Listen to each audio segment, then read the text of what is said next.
with the knowledge that we have now, that no two children on autism with autism are the same. None. What worked for me may not work for you. That's number one. Number two, we are over medicating autism. A lot of parents call me asking for medication, what drug they are using. It's not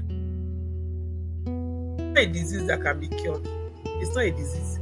It's not a disease that you take 2 tablets a day, 3 times, 2 tablets a day for 5 days and you have a cure.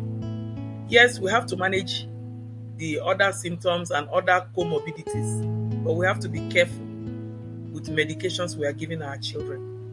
Third, we need to be very patient. It's a marathon. It's not a short race. It's not a hit. We have to be very, very patient. I have, since Ahmed's story broke, BPC broke Ahmed's story and all that, I have been inundated by parents. And I had the privilege of counseling a parent just last week. I was privileged to, speak with a parent a few days ago, and she was so impatient. In fact, she told me she was done, that she has tried her best. The child is 8 years. She doesn't think she can commit anything again.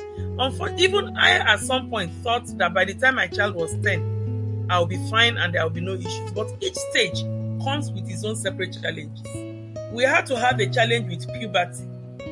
How do we address puberty and everything that comes with it? So please, I'm appealing to parents and caregivers. Let's be patient with them. Let's work with them according to their own pace. Let's be intentional and consistent. When we are consistent, things will happen and change. Sometimes parents don't even know what's going on and you're confused, you're overwhelmed. Encouraging people to at least have an idea what they're dealing with goes a long way. In some situations, you may not even be clear on the diagnosis. But either way, early intervention, giving some kind of support, either it's speech, behavioral therapy, or, some occupational therapy or physiotherapy, depending on where the gaps and deficits are, would be very helpful. The child with autism that you see is only one child. Every child is different. That's what I'm trying to say. The gaps and the needs and the areas of deficits will vary.